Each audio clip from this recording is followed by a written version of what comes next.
Saya bacakan kembali, wa qala al-Fudail bin Iyad radhiyallahu taala anhu, dan Fudail bin Iyad seorang ulama hebat, ulama besar, wafat tahun 187 Hijrah.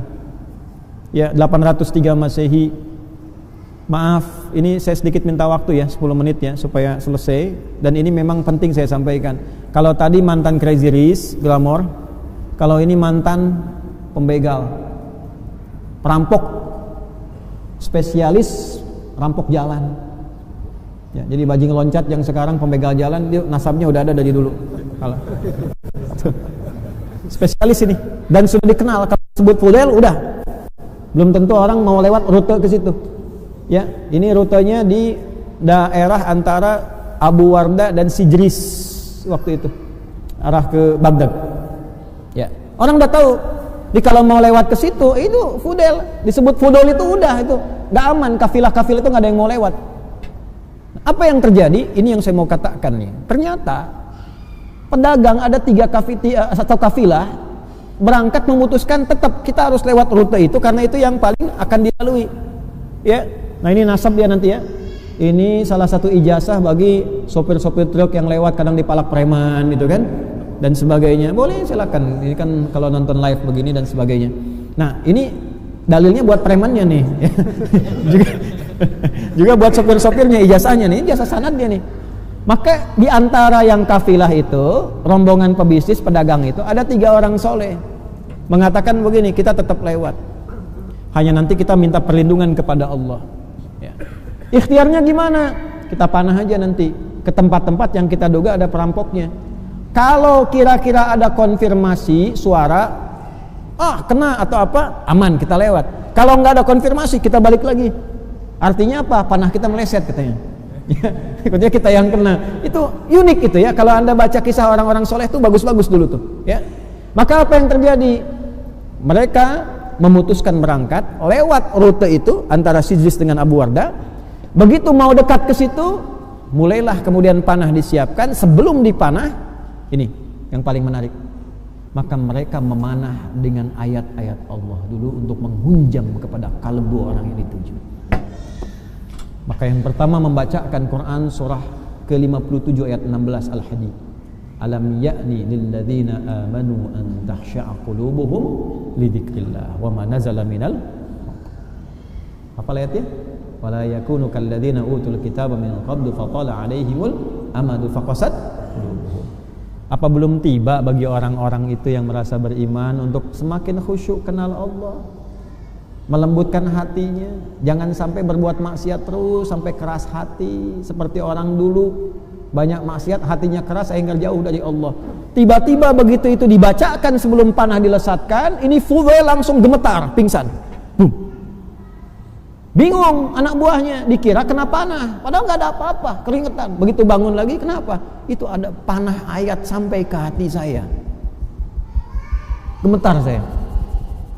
Lalu yang kedua dia bacakan lagi Quran surah Az-Zariyat ayat 50, fafirru ilallah, cepat balik ke Allah. Nggak ada orang yang tidak diampuni oleh Allah. Seberat apapun maksiat, selumur apapun noda, nggak ada orang yang nggak diampuni. Cepat kembali ke Allah, balik ke orang tua bisa ditolak, nggak diaku anak, balik ke tetangga kemudian nggak diterima, balik ke Allah. Gak ada orang gak pernah salah. Teman-teman yang di LP, lembaga permasyarakatan dan sebagainya, gak ada orang gak pernah salah. Kembali ke Allah. Satu tempat Anda gak terima, dekati Allah, dan dengan izin Allah sedunia membuat Anda diterima. Menghujam, pingsan lagi, kaget lagi gitu kan. Ada panah kedua menembus jantungku, menembus jiwaku. Yang ketiga dibacakan Az-Zumar tuh ayat 54 itu, wa anibu, dan segera kemudian bertobat, balik ya. Tobat, anib itu jalan kembali ke jalan yang lurus lagi. Itu runtut 3 ayat itu.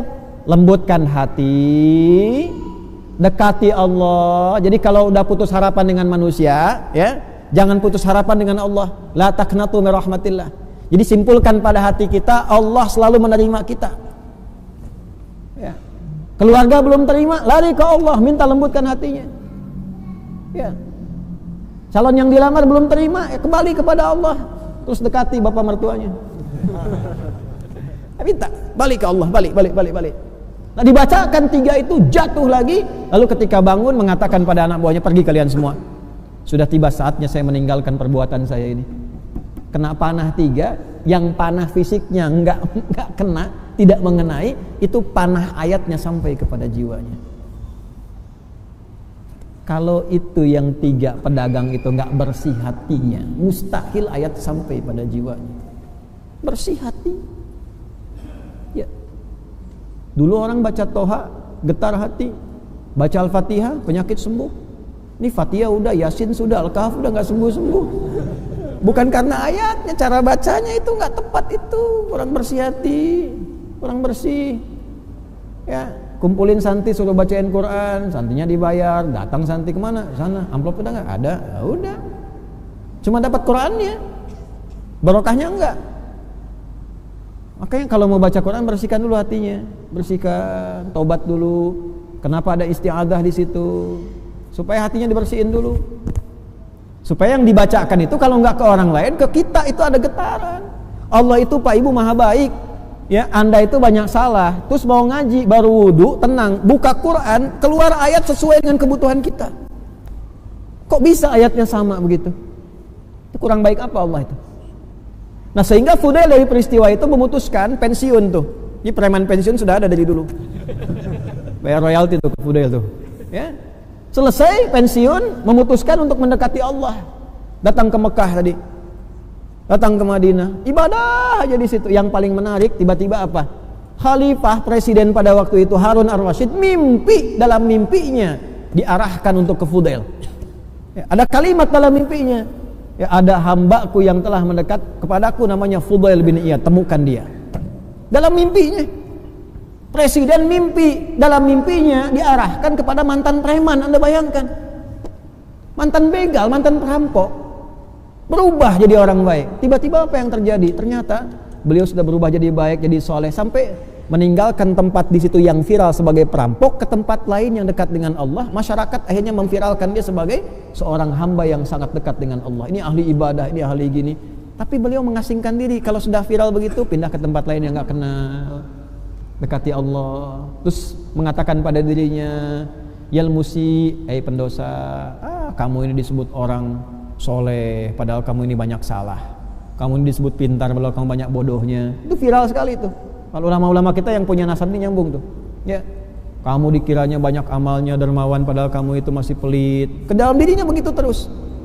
Kamu maunya ngajar, ya, kelihatannya ikhlas, padahal kamu itu pengen kelihatan orang, pengen populer, pengen macam-macam dan sebagainya. Akhirnya apa yang terjadi Bapak Ibu sekalian? Dari situ ketika Harun ar-Rasyid tahu, diarahkan ke situ, dipanggil ke istana. Dan beliau menjadi salah satu penasehatnya dari Harun ar-Rasyid. Dan beliau menjadi salah satu guru dari Imam Asy-Syafi'i. Ya, yang nanti ditemani dalam pendakian ilmu dari Imam Asy-Syafi'i. Dan nanti juga ditemani juga oleh Bishr tadi. Karena Bishr kan lahir 179, ini wafat 187. Bishr al-Hafi itu dalam masa beliau muda-mudanya itu pernah bersamaan waktu dengan ini, tapi belum sempat ngaji yang benar. Karena kan tadi jalur hidupnya beda. Inilah Fudail. Tak peduli latar belakang kita Anda apa. Mungkin Anda kalau tobatnya benar-benar bagus, baik, ya insya Allah besok jadi ulama. Lebih baik daripada kami yang mengajar saat ini. Kalau bukan Anda anaknya, kalau bukan anak Anda cucunya, bismillah, doa.